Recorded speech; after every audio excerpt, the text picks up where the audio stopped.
Problem set 3 question number 9. बाकीचे question झालेले आपले. आता बघा क्वेश्चनमध्ये काय म्हटलेलं आहे, डिवाइड 207 इन 3 पार्ट्स. म्हणजे 207चे असे 3 भाग करायचे. काय 207चे असे 3 भाग करायचे की product of 2 smaller part is 4623. 203चे 3 भाग करायचे. किती भाग करायचे? 3. 1 2 3. आणि हे जे स्मॉल भाग असतील, समजा एक्स वाय पकडू आपण, एक्स वाय झेड 3 भाग केले, तर या दोन जे स्मॉल आहे, जे स्मॉल पार्ट आहे त्यांचा गुणाकार आला पाहिजे 4623. किती आला पाहिजे गुणाकार? 4623. त्यांनी एक कंडिशन दिलेली आहे, एक्स वाय झेड समजा हे जे नंबर असतील ते एपीमध्ये असतील. एपीमध्ये म्हणजे काय? कॉमन डिफरन्स सारखा. मग तुम्हाला म्हटलेलं मी काय सांगितलेलं आहे, 3 टर्म घ्यायच्या. कशा? बघा, लेट 3 पार्ट्स ऑफ 207. 207चे 3 पार्ट करायचे ना आपल्याला. 3 पार्ट करायचे. समजा आपण एक पार्ट घेऊ. काय कसे घेत असतो आपण? Let 3 parts of 207. एक घेतो मायनस. काय घेतो? मायनस. दुसरा ए आणि तिसरा काय घेत असतो? प्लस. आठवतं ना? ए मायनस डी, ए आणि ए प्लस डी. आता बघा कोणाचे पार्ट केले आपण हे 207चे? बरोबर आहे. कोणाचे केले? 207. म्हणजे या तिघांची बेरीज किती येईल रे? 207. Therefore A minus D plus A plus D यांची बेरीज किती येईल? 207. Minus D plus D cancel. A अधिक ए किती झाले? 3a बरोबर 207. ए बरोबर किती येईल मग? 207 भागिला 3. सांगा. भाग जाईल, 100% भाग जाईल. किती? 69 का? 69. याची किती आली किंमत? 69. आता काय म्हटलेलं त्यांनी? प्रोडक्ट म्हणजे काय? गुणाकार. प्रोडक्ट ऑफ 2 स्मॉलर पार्ट्स किती दिलेला आहे तो? Product of 2 smaller part is 4623 आहे का? आता स्मॉलर पार्ट कोणते असतील याच्यातले मला सांगा. लहान पार्ट कोणते असतील याच्यातले? 2. हा असेल का? हा असेल लहान. ए मायनस डी आणि हा, म्हणजे या दोघांचा गुणाकार किती आला पाहिजे? ए मायनस डी आणि ए यांचा गुणाकार किती येईल? 4623. एची व्हॅल्यू तर काढली आपण. किती आहे? 69. 69 मायनस डी इंटू एची व्हॅल्यू किती आहे? 69 इज इक्वल टू 4623. आता हे 69 कसे? मल्टिप्लिकेशन. तिकडे गेल्यावर काय होतील? 69 minus D is equal to 4623 upon 69. आता तुम्हाला बघा याला भाग द्यायचा आहे. काय भाग द्यायचा? तुम्हाला 25पर्यंत पाठ करा म्हटलं होतं मी. कमीत कमी 25. आता 69 कोणत्या पाड्यात आहे सांगा? 23. कोणत्या? 23. बघा डायरेक्ट सरळ ॲन्सर आहे. 23च्या पाड्यात 69. 46 आणि 23 पण कोणत्या पाड्यात आहे? 23च्याच. आता याला 23ने जर भाग दिला, 23 गुणिला 3 होतात 69. 23 दुनी 46 आणि 23 करायचं नाही का भागाकारामध्ये. आता बघा इथं सांगतो तुम्हाला कन्सेप्ट. 4623 आहे. 23ने भाग दिला आपण. 23 दुनी 46. बरोबर आहे. कळालं का? आता खाली किती येतील? 23 येतील का 2 येतील सांगा? 2. खाली किती येतील? 2. बघा हा फरक असतो. खाली किती आले? 2. डायरेक्ट 23 येणार नाही. मग या 2 साठी कितीचा भाग द्यावा लागेल? 0चा. पॉईंट नाही, पॉईंट वेगळा. पॉईंटचं कॅल्क्युलेशन वेगळं असतं. हे एकच नंबर खाली येतो डिव्हिजनमध्ये, एवढं माहिती सगळ्यांना. आता 23 दुनी 46 केले आपण, पण खाली किती आले? फक्त 2. या 2ला भाग जातो का 23न? नाही. कितीचा दिला मग? 0. मग आता खाली किती येतील? 3. 23 आहे का? 23. म्हणजे किती आलं ते? 201. समजलं? 21 आणायचं नाही. आता 69 मायनस डी बरोबर आलं तुमचं 201 भागिला 3. याला भाग द्या 3.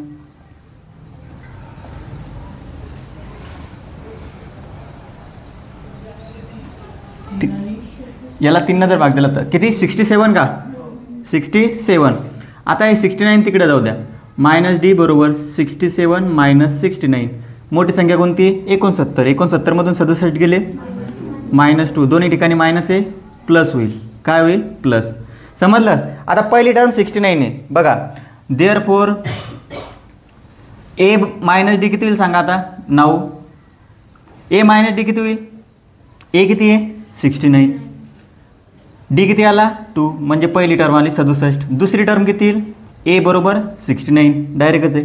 आणि तिसरी टर्म किती येईल? ए प्लस डी म्हणजे 69 प्लस 2 किती झालं 71. म्हणजे 3 पार्ट्स कोणते आले, देअरफॉर 3 पार्ट्स आर, पहिला आला 67, दुसरा आला 69 आणि तिसरा आला 71. आता या तिघांची जर बेरीज करून बघितली तुम्ही ती 207च येईल. या दोघांचा जर गुणाकार करून बघितला तो किती येईल, एवढाच येईल. कळालं का? तुम्हाला जर ॲन्सर चेक करण्याची पद्धत असती, तिघांचा बेरीज करून बघा, 207 येते का बघा, येते, गुणाकार पण तोच येईल. समजलं? घ्या लिहून. झाला क्वेश्चन नंबर 10.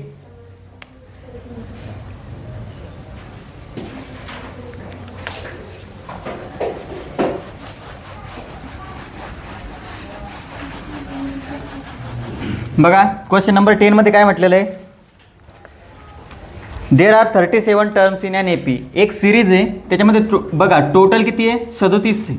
नंबर किती त्याच्यात, 37 टर्म आहे टोटल, 37 पदे आहे.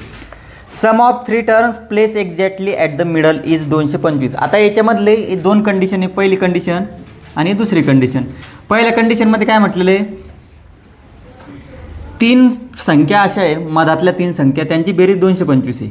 किती आहे, 225. आणि परत काय म्हटलेलं आहे, sum of last 3 term is 429. आणि शेवटच्या 3 टर्मची बेरीज 429 आहे. किती आहे, 429. आता बघा 37 नंबर आहे, काय 37. आता तुम्ही हे तर सांगू शकता शेवटचे 3 नंबर कोणते असेल, 37, त्याच्या अगोदरचा 36, त्याच्या अगोदरचा 35. म्हणजे शेवटच्या 3 नंबरची बेरीज किती आहे, 429. आता मधातल्या 3 नंबरची बेरीज 225 आहे. मग 37 म्हटल्यावर मधातला नंबर कोणता राहील रे, किती राहील, मधातली लाईन, मधातला नंबर किती राहील, 37च्या मधातला नंबर 2 भाग जर केले तर किती राहतील, एका लाईनमध्ये 37 मुलं आहे तर मधातला मुलाचा नंबर कितवा राहील, 18, 19 का 20, 18. बघा आपल्याला मधातला मुलाचा नंबर सांगायचा आहे, पॉईंटमध्ये नाही सांगायचं. किती राहील, 19. किती राहील, 19. कसं बघा, इकडे 18 नंबर, इकडे 18 मुलं उभे, इकडे किती मुलं उभे, 18. 18 आणि 18 किती झाले, 36. मग मधातला मुलगा किती राहील, किती नंबरचा राहील, 19चा. इकडून बघा 19 नंबरचाच येईल, इकडून बघा 19 नंबरचाच येईल. म्हणजे याचा अर्थ काय, इकडे काय झालं तुमचं, T35, T36 आणि T37 या तिघांची बेरीज 429. मग इकडे कोणता राहील, 19 मधातला, त्याच्या अगोदरचा किती राहील, 18 आणि त्याच्यानंतरचा किती राहील, T20. कळालं, T20 बरोबर. हां 19 मधातला आहे, 18 त्याच्या अगोदरचा आणि 20 त्याच्यानंतरच्या, या तिघांची बेरीज 225 आणि या तिघांची बेरीज 429. हा कन्सेप्ट कळाला का, समजला? आता बघा टोटल किती टर्म्स आहे बघा, here there are total 37, there are total, बघा हे जे दिलेलं असतं तुमच्या क्वेश्चनमध्ये दिलेलं असतं, देअर आर टोटल 37 टर्म्स. किती टर्म्स आहे, 37. मग आता बघा देअरफॉर फ्रॉम, किंवा ते सेंटेन्स लिहून घेऊ आपण एकदा. काय म्हटलेलं त्यांनी, sum of 3 term, sum of 3 middle term किती आहे, 225. एकदा लिहून घ्यायचं असेल. मग आता 3 मिडल टर्म, आता पहिली बघा मधातली कोणती आहे, 19, त्याच्यानंतरची कोणती आहे, 20 आणि त्याच्या अगोदरची कोणती आहे, 18. यांची बेरीज किती आहे, 225. फॉर्म्युला काय आपल्याकडं, वी हॅव, काय फॉर्म्युला, फॉर nth टर्म. हे दोन्ही क्वेश्चन इम्पॉर्टंट आहे, 9वा आणि 10वा. We have for nth term Tn is equal to काय असतं, a plus n minus 1 into D. आता तुम्हाला मी डायरेक्ट सांगितलं होतं, याला डायरेक्ट कसं सॉल्व करायचं बघा. T18 म्हणजे काय होईल रे, a प्लस 17d, किती डी, 17. T19 म्हणजे काय होईल मग, a प्लस 18d, कारण n मायनस 1, 19 वजा 1 किती होऊन राहिले, 18. तसं 20 वजा 1 किती होईल, 19. T20 म्हणजे काय होईल, a प्लस 19d, यांची बेरीज किती, 225. 1 2 3 किती झाले, 3a. 17, 18 आणि 19 किती होते बेरीज सांगा, 17, 18, 19 किती होईल, 54 बरोबर 225. कळालं. 3a + 54 बरोबर 225. याला असंच राहू द्या, सॉरी डी राहिलेला आहे ना, 54d बरोबर 225. मग 3a ची व्हॅल्यू काय येईल, 225 वजा किंवा मायनस 54d. याला 1 नंबर द्या. ही झाली first condition, sum of 3 middle term. आता दुसरी कंडिशन काय आहे, लास्ट टर्मची sum of last 3 term. Question सोपं आहे, फक्त कन्सेप्ट समजून घ्या. किती आहे, 429. मग लास्टच्या 3 टर्म कोणते येईल, शेवटची टर्म जर 37 आहे मग त्याच्या अगोदरची 36 आणि 35. मग T35 plus T36 plus T37 is equal to 429. T35ला असं कन्वर्ट करा, सांगा. a प्लस 34d समोर आणि a प्लस 36d बरोबर 429. ए किती झाले, 83 आहे. या तिघांची बेरीज करा, 34, 35 आणि 36, 105. नक्की का, बरोबर 429. 2 कंडिशन आल्या, 1 2. मग फ्रॉम 1 and 2 बघा, फ्रॉम 1 and 2 पुटिंगचा क्वेश्चन आहे आपला. ही 3a ची व्हॅल्यू जशी तशी इथं ठेवायची. बघा 3a ची व्हॅल्यू जशी तशी इथं ठेवा. काय होईल मग, 3a + 105 बरोबर किती आहे, 429 आहे, बरोबर आहे ना. आता 3a ची व्हॅल्यू किती पुट करायची आपल्याला, 225 मायनस 54d. 205 राहिलं इथं पण डी राहिलं का, 225 मायनस 54d या 3a ची व्हॅल्यू येते आणि 105 समोर जसेच्या तसे. समोर किती आहे, 429. आता हे 225 तिकडे पाठवा, काय उरेल इकडं, minus 54d plus 105d is equal to 429 वजा 225. सोडवा या दोघांना, किती आन्सर येईल बघा. मोठी संख्या 105, 105 मधून 54 गेले, 51 येईल का, नक्की का. आणि इकडं 429 मधून 225 गेले. एवढा विचार काय करायचा रे, 9 मधून 5 गेले 4, 2 मधून 2 0, 4 मधून 2 गेले 2. आता डायरेक्ट दिसलं पाहिजे तुम्हाला कितीचा भाग जातो, कितीचा भाग जाईल, 4चा. कसं बघा, 50 गुणिला 4 किती जातं रे, 200. वरचा 1 ने 4ला मल्टिप्लाय केलं म्हणजे 204 येऊन जातील. डी बरोबर किती होईल, 204 भागिला 51. कितीचा भाग चालला हा, 4चा. डीची व्हॅल्यू आली 4. समजलं. आता काय विचारलं आपल्याला, राईट द एपी फाइंड करायची आहे. डी जर 4 आलं, डी किती आलं 4, आपल्याला आता ए फाइंड करायचं आहे. मग 3a बरोबर काय येईल, नाव 3a बरोबर आहे तुमचं 225 मायनस 54d. डीची व्हॅल्यू किती आहे, 4. डीची व्हॅल्यू किती आलेली आहे, 4. 3a बरोबर 225 वजा 54 गुणिला 4 किती होतात, 200. नक्की. मग 3a बरोबर किती होईल सांगा, 9. ए बरोबर 3. आता ए माहिती तुम्हाला, डी माहिती, ए पी काढणं काय अवघड आहे का.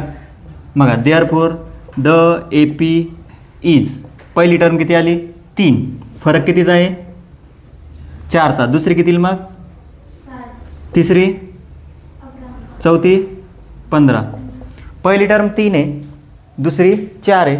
मग काय येईल, द ए पी काय आली तुमची 3, 7, 11 आणि 15. कळालं का, घ्या लिहून. अवघड नाही आहे, फक्त इथं मिस्टेक होऊ देऊ नका. पुटिंग करताना इथपर्यंत येता तुम्ही सगळेजण, पुट करताना मिस्टेक होऊ देऊ नका.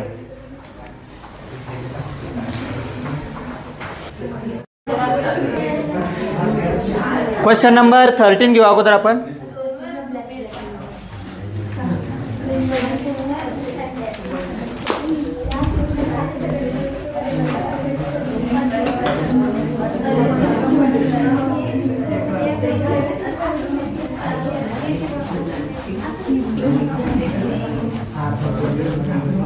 हां बघा, क्वेश्चन नंबर 13 मध्ये काय दिलेलं आहे, if the m times m term. बघा m टाइम m टर्म म्हणजे m टाइम m टर्म ही n time n term, n time nth term. बघा nth टर्मसाठी फॉर्म्युला काय घेत असतो आपण, Tn. बरोबर आहे. मग mth टर्मसाठी फॉर्म्युला काय घेऊ, Tm. मग Tn बरोबर काय असतं, a plus n minus 1 into D. मग Tm बरोबर काय येईल, a plus m minus 1 into D. बरोबर आहे. हे झालं कन्सेप्ट. पण क्वेश्चननुसार काय म्हणणं आहे त्यांचं, ह्या जर ही जी Tmची व्हॅल्यू काढली त्याला जर m न मल्टिप्लाय केलं आणि ही जी Tnची व्हॅल्यू काढली त्याला जर n न मल्टिप्लाय केलं तर या दोघांची व्हॅल्यू कशा येतील, सारख्या. समजलं. आता त्याला सॉल्व कसं करायचं बघा, लक्ष द्या. बघा hair for nth term, nth टर्मसाठी आता एकदा लिहून घेऊ आपण. लेट फर्स्ट टर्मला काय म्हणतो आपण, A. First term is equal to A. Common डिफरन्सला कॉमन डिफरन्स डी. आता for nth term, for nth term Tn is equal to काय राहील, ए plus n minus 1 into D. हे झालं पहिलं. Now for mth term, m कोणत्या टर्मसाठी, m काय राहील, Tm is equal to A plus m minus 1 into D. हे झालं बेसिक फॉर्म्युले आपले nth टर्मसाठी. फक्त nचा चेंज झाला, m टर्मसाठी फक्त mचा चेंज झाला. बरोबर आहे. आता from given condition, from given condition question easy आहे, खूप आहे. फक्त कोणत्या स्टेपमध्ये तुम्हाला चेंजेस आहे तेवढं लक्षात ठेवा. From given condition m time m term म्हटलेलं आहे. काय, m time m term is equal to n time nth term. आता m टाईम Tmची व्हॅल्यू किती आलेली आहे, a plus m minus 1 into D. आणि याची व्हॅल्यू काय आहे, A plus n minus 1 into D. याला जर आपण आता फक्त एवढं तुम्हाला मल्टिप्लिकेशन थोडा अवघड वाटेल, नाही तर इझी येते. m न मल्टिप्लाय करा काय होईल ते, m ए. डी न जर मल्टिप्लाय केलं तर बघा, एक मिनिट अगोदर हे मल्टिप्लाय करून घेऊ आपण. ए प्लस डी न जर मल्टिप्लाय करा काय होईल, dm मायनस डी. इकडे पण सेम करून घ्या. अगोदर ब्रॅकेटमधलं मल्टिप्लिकेशन करून घेऊ, dn मायनस डी. आता m न पूर्ण ब्रॅकेटला मल्टिप्लाय करा, m ए dm स्क्वेअर मायनस dm. इकडं n ए प्लस dn स्क्वेअर मायनस, इकडे सांगा ना, n न मल्टिप्लाय करायचं ना, n इंटू ए n ए, n into dn square, n into D dn. समजलं इथपर्यंत? काही नाही, फक्त एक एक स्टेपमध्ये चेंजेस बघत चालायचे. इथं काय चेंज केला, डी न मल्टिप्लाय करून घेतलं, इथं डी न मल्टिप्लाय करून घेतलं. इथं काय चेंज केल्यानंतर m न पूर्ण ब्रॅकेटला मल्टिप्लाय केलं, n न पूर्ण ब्रॅकेटला मल्टिप्लाय केलं. या दोघांना सोबत घ्या. आता सगळ्यांना कसं सोबत घ्यायचं बघा. m एला सोबती आहे का इकडं, n ए मायनस n ए. त्याच्यानंतर कोण उरला, dm स्क्वेअरला सोबती आहे का, dn स्क्वेअर. बघा येताना मायनस होऊन राहिले, काय होऊन राहिले, मायनस. परत कोण उरलं, dm, त्याला सोबती आहे का, कोण आहे, dn. येताना काय झाला तो प्लस. इकडे काही उरलं का, नाही. इकडे झालं सगळं 0. या दोघांमधून कोण कॉमन निघेल रे, ए. मग आत काय उरलं, ए इन ब्रॅकेट m मायनस 1. या दोघांमधून कोण कॉमन निघेल, डी. आत काय उरलं, m square minus n square. या दोघांमधून कोण कॉमन निघेल, डी. आत काय उरलं मग, m प्लस n का m मायनस n, विचार करून सांगा. मायनस डी जर कॉमन घेतला तर हे साईन काय होईल, चेंज. जेव्हा जेव्हा मायनस येईल आतलं साईन काय होईल, चेंज होईल. कळालं का, लक्षात राहू द्या. मायनस डी कॉमन घेतला आपण, काय कॉमन घेतला, मायनस डी. मग हे साईन काय झालं, प्लसचं काय झालं, मायनस. आता मल्टिप्लाय करून बघा, minus D into m minus D M, minus D into minus n, minus minus काय झाले, प्लस. म्हणजे शेवटी आन्सर काय होऊन राहिलं, dn प्लस dn. आता सरळ सरळ लक्षात काय ठेवायचं, m minus n m minus n m minus n आलं पाहिजे प्रत्येक ठिकाणी. आता a in bracket m minus n plus d. हा फॉर्म्युला आठवतो का, a² मायनस b² काय असतो, a प्लस b ए मायनस बी. मग इथं काय होईल m plus n m minus n आणि इकडे काय उरलेलं minus D M minus n is equal to 0. आता पूर्ण याला सारखं काय दिसतं तुम्हाला याच्यात तीन याच्यात सारखं काय दिसतं सारखं एम मायनस एन काय सारखं दिसतं एम मायनस एन इथं पण आहे एम मायनस एन इथं पण आहे एम मायनस एन इथं पण आहे. मग काय करायचं dividing M minus N dividing by M minus N काय होईल मग एम मायनस एननं डिवाइड केलं तर इथं काय होईल एम मायनस एन कॅन्सल काय उरला ए एम मायनस एन गेला काय उरला एम प्लस एन इथून एम मायनस ए कॅन्सल करा काय उरला minus D is equal to 0. आता बघा झालं इथं ॲन्सर होऊन गेलं डायरेक्ट आपलं. आता हे डी आणि डी आहे याला जर कॉमन घेतलं लक्ष द्या डी आणि डीला जर कॉमन घेतलं तर काय उरला M plus N minus 1 into D. बघा कसं याच्यामधून डी कॉमन घेतला तर काय उरलं एम प्लस एन उरलं का. या डीमधून जर डी कॉमन घेतला तर काय उरला फक्त 1. क्लिअर आहे. हे झालं तुमच्याकडं एक गोष्ट. याला 3 नंबर द्या. समजलं का काय काय केलं आपण लक्ष द्या. आता टी एम 2 काढून घेतले नंतर एमला टी एमला मल्टिप्लाय केलं एनला टी एननं मल्टिप्लाय केलं नंतर हे डी याला जोडून घेतला डी एम मायनस डी इकडे same D N minus D जोडून घेतलं नंतर एमनं थ्रूआउट मल्टिप्लाय केलं एमनं थ्रूआउट मल्टिप्लाय केलं इथपर्यंत सगळ्यांना काही प्रॉब्लेम नाही बरोबर आहे. आता इथून समोर तुम्ही काय लक्षात ठेवायचं एन सोबत एन ची टर्म एम स्क्वेअर सोबत एन स्क्वेअरची टर्म किंवा सरळ सरळ सांगतो तुम्हाला ए सोबतची टर्म त्याच्यानंतर एम स्क्वेअर आणि एन स्क्वेअर इकडे डीची डी सोबत घेतला आपण सगळ्यांना हा फॉर्म्युला वेगळा. आता एम मी मायनस एन आहे D M square minus D N square D M minus D N याच्यात सारखा कोण होता ए कॉमन घेतला याच्यात सारखा कोण होता डी कॉमन घेतला याच्यात सारखा कोण होता डी कॉमन घेतला. आता इथं फक्त इथं लक्षात ठेवायचं डी कॉमन घेताना मायनसमध्ये डी कॉमन घ्यावं लागेल तेव्हा आत ब्रॅकेट एम मायनस एन येईल का आपल्याला एम मायनस एननं त्याला डिवाइड करायचं आहे त्याच्यासाठी तुम्हाला एम मायनस एन कॉमन घ्यावं लागेल. आता एम मायनस एननं आपण मल्टिप्लाय केलं त्याच्या अगोदर हा फॉर्म्युला यूज करून घेतला होता एम स्क्वेअर मायनस एन स्क्वेअरला m plus n m minus n याच्यामध्ये आपण डिवाइड केलं. आता डिवायडिंग बाय डिवाइडचे 2 अर्थ आहे डिवाइड म्हणजे वेगळं पण करणे डिवाइड म्हणजे भाग पण देणे. आता याला एम मायनस एननं डिवाइड दिल्यावर उरलं काय आपलं ए एम मायनस एन गेल्यावर काय उरलं D in bracket M plus N इथं एम मायनस एन गेल्यावर काय उरलं फक्त मायनस डी. आता या दोघांमधून सारखा कोण दिसतो परत डी इथं काय उरेल फक्त मग एम प्लस एन इथून डी कॉमन घेतल्यावर काय उरलं मायनस 1 याला किती नंबर दिला 3.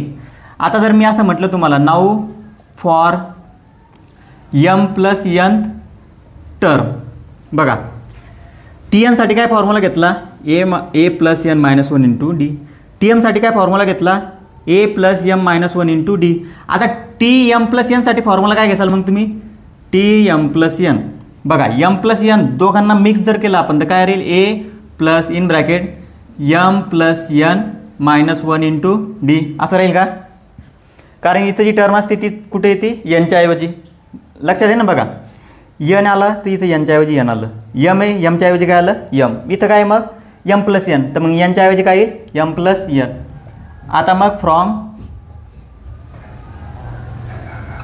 3 and 4 काय होईल मग T M plus N is equal to 0. कळालं समजलं का नसेल समजलं व्हिडिओ परत रिपीट बघा आणि लक्षात ठेवा क्वेश्चन इम्पॉर्टंट आहे घ्या लिहून.